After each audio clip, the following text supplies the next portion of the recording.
Salut à toi et bienvenue, j'espère que tu vas bien. Alors fais pas gaffe à mon nez rouge, c'est toujours à cause de mon week-end en Bretagne. J'ai pas bu, on est en plein milieu de l'après-midi, j'étais plutôt en train de bosser peinard. Aujourd'hui, je voudrais te parler d'un truc dont j'avais envie de te parler depuis quelques temps, ce sont les agences de communication. Créer son agence de communication et je voudrais l'aborder sous l'angle de est-ce que c'est une bonne idée? Alors, je vais te parler principalement et uniquement même d'agences de communication digitale parce que c'est ce que je connais le mieux et c'est ce qui a le plus d'importance aujourd'hui. Je vais pas te parler d'agences print, tu sais, les agences qui font des affiches dans le métro par exemple, même si parfois les agences digitales sont les mêmes qui font les prints dans le métro, parce qu'on parle d'agences 360, dans ces cas-là, ce sont des agences qui font un petit peu tout. Je vais principalement te parler d'agences digitales parce que voilà, c'est surtout sur Internet qu'on fait du marketing, de la communication. Aujourd'hui, ça va de soi, je t'apprends absolument rien. Tu as peut-être envie aujourd'hui de lancer ton agence digitale, toi aussi, ton agence de communication. Peut-être que c'est une idée que tu as en tête depuis longtemps, peut-être que tu es en train d'y penser parce que tu es freelance, consultant. Je voudrais apporter un petit peu mon point de vue là-dessus, tout simplement, d'après mon expérience. Et je voudrais t'expliquer en gros, on va se poser la question tout simplement de est-ce que c'est une bonne idée de le faire? Alors, j'ai fait tout un tas, j'ai noté, j'ai pris des notes et tout, je suis de plus en plus sérieux dans ce podcast, c'est merveilleux. Alors déjà, je voudrais, et je vais te parler évidemment de l'agence que moi je suis en train de construire, entre guillemets, même si c'est pas du tout le type d'agence auquel tu penses. Avant tout, je voudrais définir un petit peu le mot agence. Souvent, quand on pense aux agences de communication, c'est peut-être ton cas, on pense à des bâtiments, tu vois. Tu penses à un truc qui a des briques, des murs, tu penses à un endroit physique. Et au-delà de ça, et parce que tu as tout simplement l'image des grandes agences, on peut parler des agences du groupe Havas, bref, tu sais, les grandes agences de communication.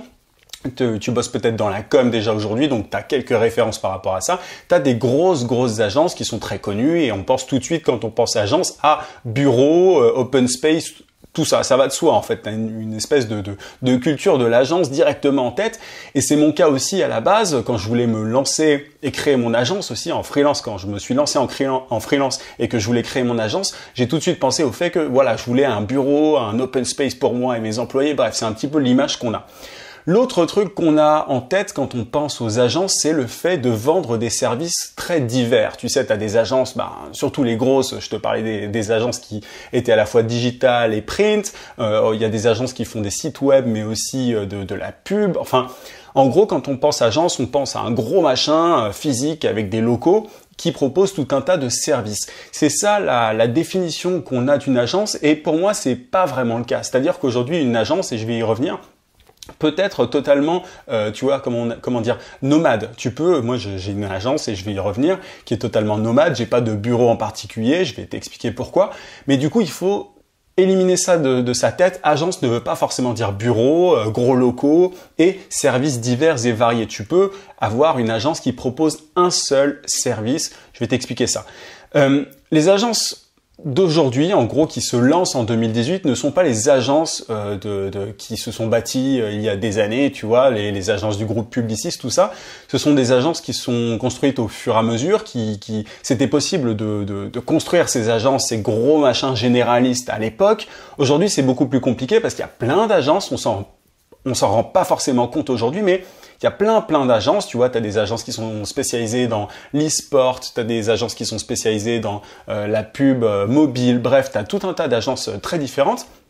Donc, il faut, en fait, ça va de soi aujourd'hui, il faut absolument se spécialiser pour créer une agence. Ton agence ne peut pas être diversifiée. Aujourd'hui, tu peux pas proposer des sites web, de la pub mobile. Il y en a qui le font et honnêtement, c'est vraiment le plus galère. Je vais y revenir parce qu'au final, tu passes ton temps à courir, à tout le temps courir après les clients, à exécuter les différentes tâches, etc. Du coup, il faut garder ça en tête. Une agence peut être nomade et de plus en plus, les agences digitales proposent un seul service ou en tout cas ont une promesse principale. Moi, je connais encore une fois une agence, tu vois, l'exemple que je te donnais par rapport aux agences e-sport, il y en a de plus en plus, j'en connais une. C'est une niche, c'est une spécialisation. Je te parle souvent dans les vidéos, dans le podcast, du fait de se spécialiser en tant que freelance.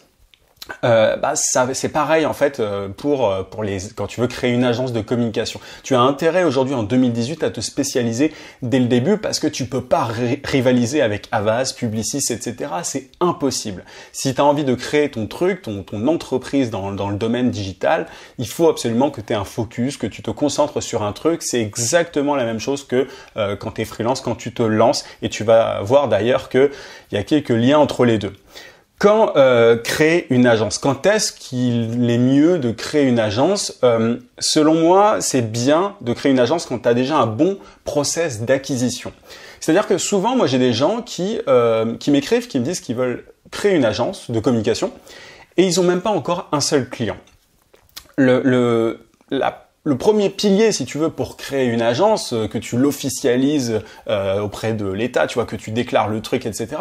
Avant de faire tout ça, avant même d'y penser, il faut que tu aies des clients, tu vois. Il faut que tu aies un bon process d'acquisition client. Ça peut être sur LinkedIn, par email, tu fais ça comme tu veux. J'en parle souvent sur le podcast, mais il faut absolument avoir un bon process avant de penser à créer une agence, tu vois. Il faut pas commencer à se dire, oh, je vais créer une agence avec des locaux, etc., machin. Avec un seul client, il faut que tu aies un bon process régulier, un flux continu de prospects. Il faut être capable de générer un flux continu de prospects pour y arriver.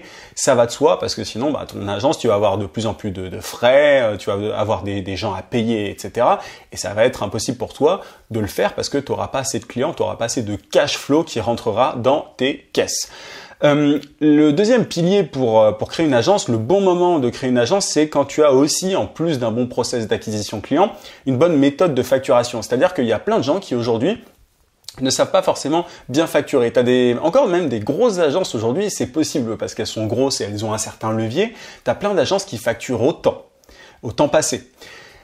Il faut absolument que tu aies un bon process, une bonne méthode de facturation pour pouvoir créer une agence, que ça soit pas foireux, tu vois. Il faut pas que ce soit bancal. Moi, je facture pas du tout au temps passé, mais vraiment en fonction de ce que je peux rapporter à mes clients. Et c'est très carré. Je veux dire, je suis très carré par rapport à ça. Je sais très bien combien je facture. Je connais mon process. Je sais comment. Voilà, je sais qu'à tel type de client, je vais demander tant. Tel type de client, je vais demander tant, etc. Donc, moi, j'ai un bon process d'acquisition client. Je sais combien les facturer.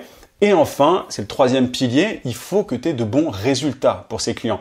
Il faut que tu aies les trois en fait. Bon process d'acquisition, que tu saches bien facturer et donc pas à perte. Tu vois, il s'agit pas de facturer et du coup de galérer, de devoir passer énormément de temps au travail pour gagner correctement ta vie. Et ensuite, il faut que tu aies de bons résultats pour tes clients. J'avais déjà parlé sur le podcast des agences tu vois, la grande arnaque des agences de com'. Il y a beaucoup d'agences qui ne sont pas capables d'avoir de bons résultats pour leurs clients. C'est scandaleux et du coup, il faut pas que tu fasses ça toi aussi. Il faut que tu sois capable d'avoir de bons résultats pour tes clients. Et au final, tu te rends compte que tout ça, le fait de créer une agence, c'est une suite naturelle au freelancing, au consulting. C'est-à-dire que souvent, les trois trucs dont je t'ai parlé là, le fait d'avoir des clients, de bien facturer, etc., je vais pas le répéter une énième fois, c'est ce dont je te parle en fait en tant que freelance, en tant que consultant. Je te donne souvent des conseils par rapport à ça pour que tu aies ces trois piliers, en gros, qui soient solides pour toi. Et une fois que tu as ça, tu peux décider ou pas d'aller plus loin. Tu peux décider ou pas de créer une agence ou pas. Soit tu as envie de rester seul, dans ce cas-là, tu peux freiner. Je vais y revenir un petit peu sur ce sujet-là. Soit tu as envie de grossir et là, dans ce cas-là, vu que tu es capable de générer des clients, de gagner de l'argent, etc., tu vas déléguer du travail et tu vas embaucher des gens. C'est vraiment la suite naturelle du freelancing pour quelqu'un qui a envie de créer quelque chose de plus gros que lui. Et ça... en fait, est-ce que c'est pour tout le monde? Je me suis noté ça, tu vois. Est-ce que c'est pour tout le monde le fait de créer une agence? Tu sais maintenant quand créer une agence. Est-ce que c'est pour tout le monde? Est-ce que c'est une bonne idée pour tout le monde? Une agence, moi je me rends compte, tu vois, aujourd'hui, je vais te donner quelques infos par rapport à mon propre cas, quelques retours d'expérience. Moi je me rends compte que créer une agence, c'est énormément de boulot. Il y a une époque, quand je me suis lancé, quand j'ai quitté mon agence, quand j'ai refusé un CDI pour me lancer en solo, tu vois, je voulais être freelance pour ensuite créer ma propre agence. J'avais pas du tout en tête le fait que ça pouvait prendre autant de temps de gérer des petits trucs. Tu vois, aujourd'hui, moi, je suis plus dans l'exécution des tâches. Je suis plus du tout, tu vois, j'ai une agence qui est spécialisée en prospection sur LinkedIn. J'aide des entreprises à trouver des clients grâce à LinkedIn. Je suis plus du tout en train de faire les choses par moi-même. Par contre, ce que je fais, c'est que je gère des gens. je manage des gens. Et ça, je me rendais vraiment pas compte de ça, mais il y a énormément de choses à faire et au final, on peut passer énormément de temps. Malgré le fait que j'ai un process ultra bien réglé, tu vois, j'ai tout un tas de... Je sais ce que je fais, tout est assez carré et tout, tu as toujours un truc qui est imprévu. C'est-à-dire que j'ai souvent une des personnes qui travaille pour moi qui me dit « Oui, alors là-dessus, comment est-ce que je fais ? Est-ce que je fais ceci, cela ?» Et ça, en fait, cette somme de petites choses à faire toute la journée te prend énormément de temps.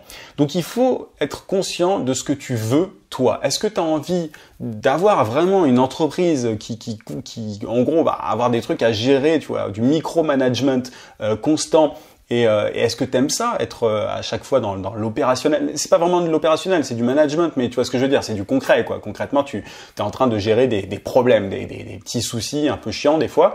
Est-ce que tu as envie de ça ou alors est-ce que tu as envie d'avoir plus de temps pour toi? C'est un choix et tu peux trouver l'équilibre. Mais soit tu vas te dire je vais créer une agence pour grossir un max, mais dans ce cas-là, il faut être conscient que ça va te prendre énormément de temps, que tu vas devoir gérer des gens. Soit tu te dis bon bah je chope quelques clients et je freine un petit peu en fonction de mes envies. Moi, c'est ce que je fais. Le type d'agence que j'ai créé, tu vois, même, il n'y a aucune existence légale particulière. Moi, aujourd'hui, je suis entrepreneur individuel, je vais bientôt passer en société, mais ça change rien en soi.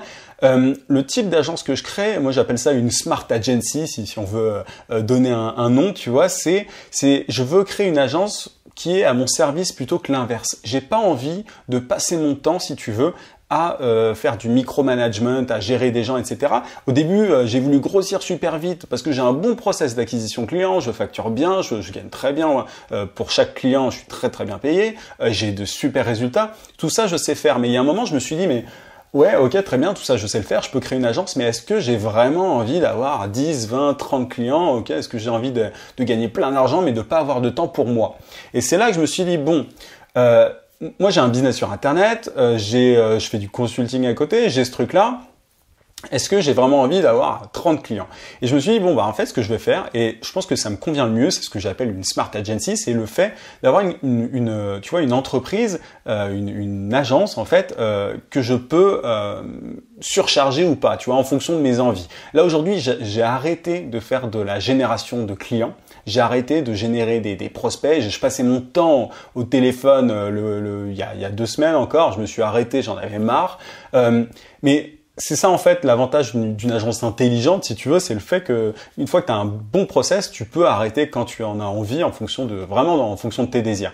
Et je pense que c'est ce modèle-là que je vais garder. J'ai pas envie aujourd'hui de construire une énorme agence qui me fasse cravacher de 7h du mat à 23h. Aujourd'hui, je suis plus trop dans ce délire, ça a été le cas avant. Maintenant que j'en suis capable, maintenant que je vois ce que je peux faire, j'ai pas forcément envie de le faire. Et c'est vraiment un choix en fait entre est-ce que tu as envie d'avoir plus de temps pour toi? Est-ce que tu as envie d'avoir un style de vie sympa pour pouvoir profiter plus de tes potes, de ta famille, etc. Ou alors tu as envie vraiment de construire un énorme empire? C'est 2 visions différentes. Je pense qu'on peut trouver un bon équilibre, très bien gagner sa vie et en même temps pouvoir partir un peu plus en vacances. Moi, c'est ce que je me permets actuellement. Mais il faut vraiment en fait que tu te poses la question. Est-ce que tu as envie d'avoir plus de temps pour toi ou est-ce que tu as envie de créer un gros machin, peu importe le prix, tu vois, peu importe le nombre d'heures travaillées, etc. Moi, je pense avoir fait mon choix. Alors, je dis pas que peut-être que dans 5 ans, j'aurai changé d'avis, peut-être que dans 2 ans, peut-être que le mois prochain, j'aurai changé d'avis. On change, on évolue. Mais aujourd'hui, moi, j'ai un business internet, du consulting et une agence que je peux freiner quand je veux ou accélérer quand je veux.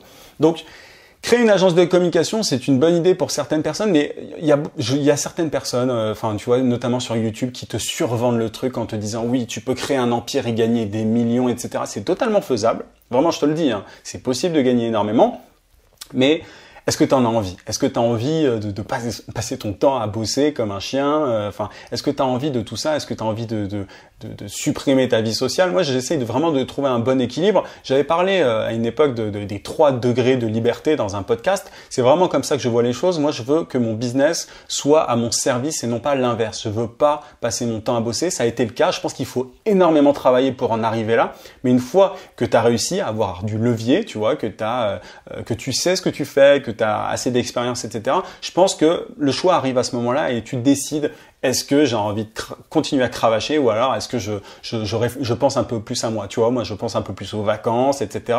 Et je pense à des systèmes pour gagner ma vie toujours confortablement, mais avec un peu plus de revenus passifs. J'en ai déjà parlé des revenus passifs. Bref, le mieux est de faire un mix, mais ne cours pas tête baissée vers l'agence digitale, la création d'une agence de communication. Je pense vraiment que, tu vois, c'est un peu une mode, c'est-à-dire que beaucoup de gens veulent créer leur agence. Moi, c'est ce que je me suis dit quand j'ai quitté mon agence à moi, celle dans laquelle je travaillais en tant que créatif publicitaire.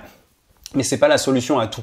C'est c'est la continuité en fait du freelancing. Soit tu es bien en tant que freelance consultant, soit tu crées une agence et tu travailles avec d'autres gens. Mais moi aujourd'hui, je me suis aussi rendu compte que j'aime bien en fait bosser tout seul. Si tu veux, alors je bosse avec des gens, enfin il y a des gens qui travaillent pour moi, mais c'est assez bien segmenté. Je me débrouille bien à ce niveau-là, mais j'ai pas forcément envie d'avoir plus de monde, si tu veux. Ça, en fait, ça vient avec le temps. T'apprends à te connaître, t'apprends à savoir si tu as envie de bosser dans un open space, etc. Moi, je gère mon truc depuis chez moi et j'ai vraiment envie que ça continue. Ce modèle de smart agency, d'agence nomade, t'appelles ça comme tu veux, me convient sans doute le mieux. Je pense que j'en parlerai plus tard un peu plus en détail encore, mais vraiment pose-toi la question. C'est une bonne idée pour certaines personnes, pas pour d'autres, mais en tout cas au début, souvent je pense qu'on idéalise un peu le truc. Du coup, t'en as qui te vendent des formations un peu bidons sur le sujet. Je citerai pas de nom sur YouTube, mais voilà, essaye déjà d'avoir un bon process d'acquisition client, de bien facturer, etc. Pense déjà en tant que freelance d'abord et ensuite tu penseras à grossir et tu verras surtout si tu en as envie. Voilà un petit peu ce que je voulais te dire aujourd'hui. J'espère que ça t'a plu. N'hésite vraiment pas à mettre un pouce bleu si c'est le cas, si tu es sur YouTube, et à t'abonner à la chaîne si c'est pas déjà fait. Tu peux aussi cliquer sur la petite cloche de notification pour ne rien rater si tu es sur YouTube. Je t'invite aussi à télécharger ma formation vidéo gratuite pour trouver des clients rapidement en freelance. Justement, si tu es sur YouTube, tu cliques juste en haut sur le i, sinon tu as le lien en description. Je te dis à demain, 18 h comme d'habitude. En attendant, n'oublie pas, vie sans limite. À plus.